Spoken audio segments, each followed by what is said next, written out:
Magandang gabi mga masters, bali ngayon po ay 8 videos po ma-upload ko po sa aking YouTube channel. Tama nga mga masters, 8 videos nga po ma-upload ko. Yon, what's up mga masters? Nandito na naman tayo sa panibagong araw, panibagong kabanata na naman ang pagsasama-samahan natin ngayon guys.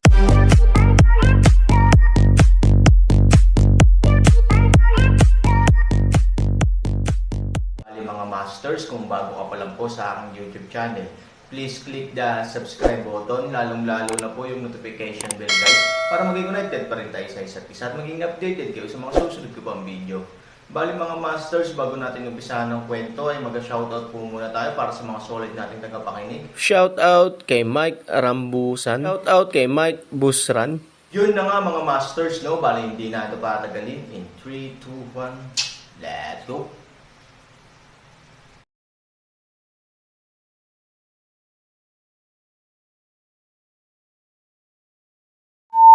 Ang pinakasentro na lugar ng Quixian Valley ay orihinal na nakatago sa kaguluhan ng damo, na napakahirap hanapin. Sa ibabaw nito, maraming damo at bato. Natuyo pa ang ilang halaman dahil sa kakulangan ng tubig. Ito ang pinakamapanglo na lugar sa buong berdeng lambak ng Kunsian. Kaya lang, nasa maliit na lugar ito, at medyo tago ang lokasyon nito. Mas mukhang magulo ang sulok, ngunit ito ay isang hamak na lugar. Sa oras na ito, tahimik na nagaganap ang malalaking pagbabago. Sa pagiging sentro ng lugar, ang mga lante at patay na halaman, ay biglang bumukas ng sigla, isa-isa, hindi lamang nabuhayan, ngunit mabilis ding tumayo, magkatabi.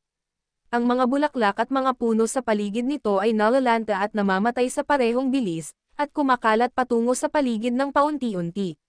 Si Fumang at ang kanyang barkada ay nasa iisang lugar. Itinaas nila ang kanilang mga ulo at tumingin sa paligid ng Kunsian Valley na parang mga tanga.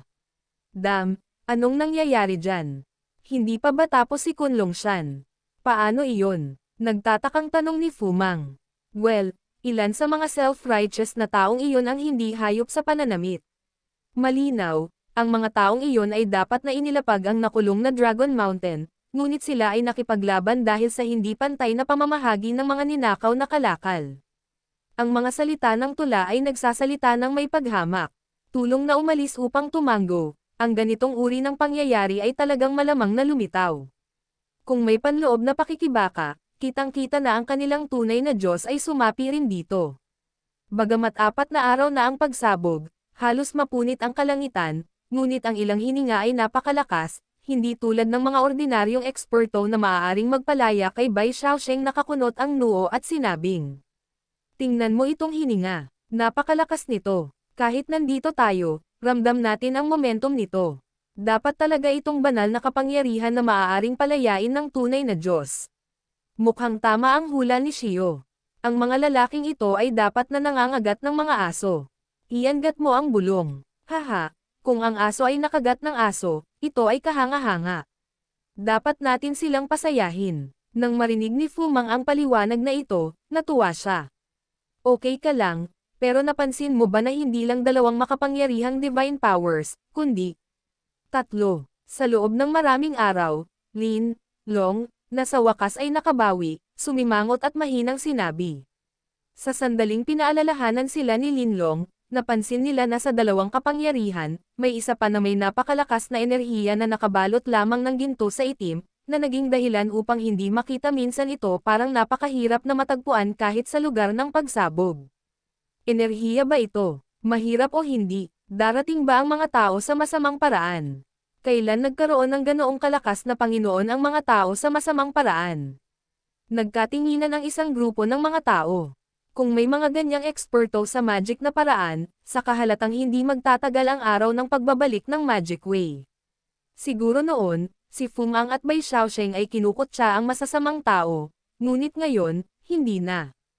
Ang sinumang makapatay ng droga na God Pavilion at walang kamatayang si Area ay kanilang kaibigan. Sa pagkakataong ito, ang Magic Dragon na nakulong sa Dragon Mountain ay talagang makapangyarihan, at ito ay may mga tanikala ng Diyos. Kung mapatay mo ang Magic Dragon, makakakuha ka ng maraming kayamanan. Sa pagkakataong ito, ang 3 pamilya at maraming bayani ng Ang Ilog at Ang Lawa ay gumawa ng isang espesyal na paglalakbay, at ang masasamang tao ay handang lumipat, na lubos na makatwiran. Alisin ang bulong. Medyo kakaiba lang na, sa aking pag-unawa sa mga tao sa masamang paraan, hindi sila kumikilos sa ganoong kataas na profile. Kumunat ang noo ni Bai Xiaosheng at sinabi, tama, ang mga demonyo ay labis na inaapi. Napakaraming disente at sikat na pamilya sa Kunlongshan.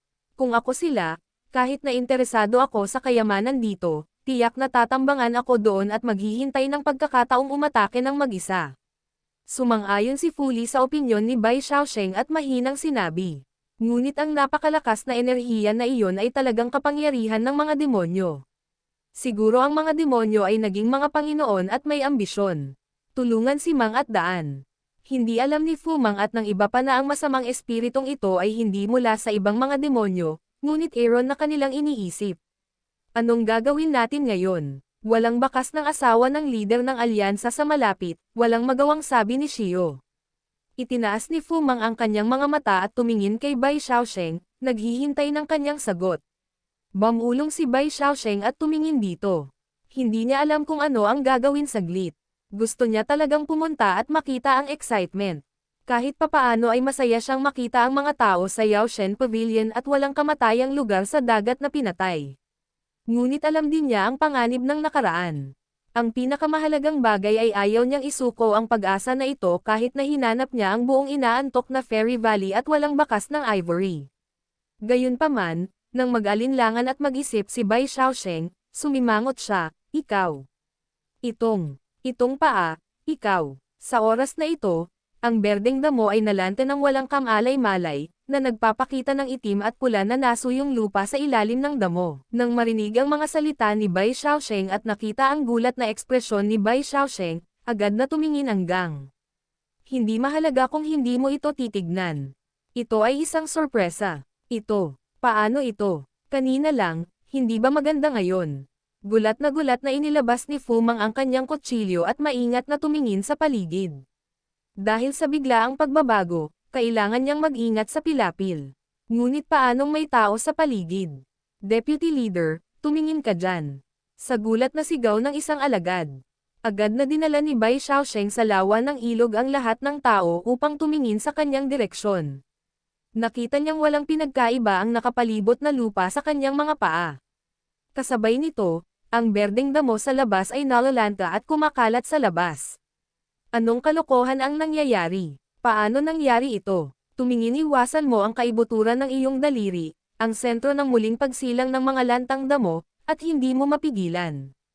Ang ibang mga lugar ay nagsimulang malanta, ngunit doon lamang, ito ay masigla, at maging ang ilang mga bulaklak ay patuloy na tumutubo ng mabagal, at pagkatapos ay dahan-daang namumulaklak.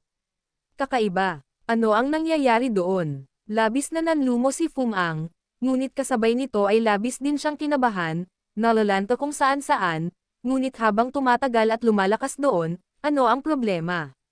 Naabsorb mo ba lahat ng sustansya sa paligid? Ang mundo ay puno ng karunungan. Kung gayon, dapat mayroong ilang lihim na pumunta doon. Tara at tingnan natin. Nagkatinginan ng isang grupo ng mga tao, tumanggo sa isa't isa, pagkatapos, ilang mga tao na pabalik-balik, isa-isa patungo sa gitna. Hindi ito isang malaking lugar. Sa karamihan, ito ay kasing laki, bilang isang kahoy na mesa, ang mga halaman ay lumago ng napakabilis sa ilang sandali lamang na naglalakad ng maingat sa nakalipas na 10 segundo, ang mga halaman ay tumubo mula sa kanilang mga binti hanggang sa taas ng mga taong chi. Ang mga ito ay hindi lamang napakarilag at makulay, higit pa sa mga ordinaryong bulaklak, ngunit mayroon ding kakaibang halimuyak na naaamoy sa ilong, na nagpapabango at nakakaakit ngunit buntong hininga. Ang ganitong uri ng halimuyak, naisip ni Shio na hindi pa niya ito narinig mula pa noong siya ay nasa palasyo ng Baguio, minsan ay binigyan siya ng Panginoon ng mga pampalasa at ang halimuyak ng bulaklak na ito ay napakalayo kung ang mga bulaklak ay pabango, kung gayon ang mga nangungunang pampalasa na kadalasang napakataas na kapaligiran ay mas mababa kaysa sa mababang pabango. Isang lasing, mabaho ngunit mabangong lalaki, mataas at mababa. Mag-ingat ka, huwag mong amuyin. Baka may lason yan. Kung ikukumpara sa simpleng tula, mas alerto si Bai Xiaosheng, dahil natalo siya ng lipunan, natural niyang alam at nauunawaan kung gaano kahalaga ang pag-iingat kapag wala siya sa mundo. Nang marinig ang lason, mabilis na tinakpan ng tula ang kanyang ilong gamit ang kanyang kamay. Ngunit nang maingat na pumunta rito ang lahat, unti-unti nilang nalaman na tila kalabisan ang kanilang mga alalahanin. Ang mga bulaklak na ito ay hindi lamang hindi nakakalason, ngunit talagang walang kakaiba sa matataas na damong iyon. Maliban na sila ay lumalaki ng mabilis at sapat na matangkad. Nang masigurado nilang okay sila, mas naging matapang sina Bai Xiaosheng at Fu Mang. Pumunta lang sila sa damuhan ng Chirenggao at naghanap sa paligid. Matapang pa silang naghukay ng lupa dito para ikumpara sa labas.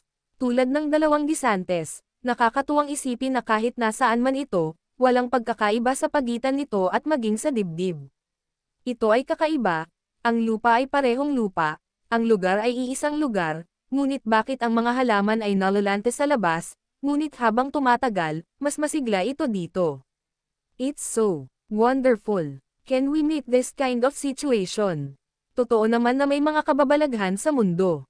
Kung hindi ko lang nakita ng sarili kong mga mata, hindi ako maniniwala na may mga ganitong kababalaghan sa mundo. It's really wonderful. What's more wonderful is that it happened right in front of our eyes. Nagpaikot-ikot kami at hindi namin alam kung ano ang nangyari dito, let alone what caused it. Nakakatawa at nagagalit si Fully. Ngunit habang sila ay nakangiti, ang lantang bakas ay kumalat ng higit pa, at bumilis sa paligid. Saglit lang, ang berdeng mundo ng Consian Valley ay naiwan mula sa gitna hanggang sa kalahating bilog. Kahit na ang panlabas na singsing ay berde pa rin, ito ay ganap na lalamunan sa maikling panahon sa bilis ng pagsasabog. Ang mas komplikado pa rito ay nasa sandaling ito, naramdaman na lamang ni Fu Mang at ng iba pa ang pagyanig ng lupa sa ilalim ng kanilang mga paa, na parang isang malakas na lindol. Ang nanginginig na mga tao ay nahihilo, at halatang ilan sa kanila ay hindi makatayo ng tuluyan. Anong problema? Nagulat si Fu Mang at ang iba pang nasa gitna.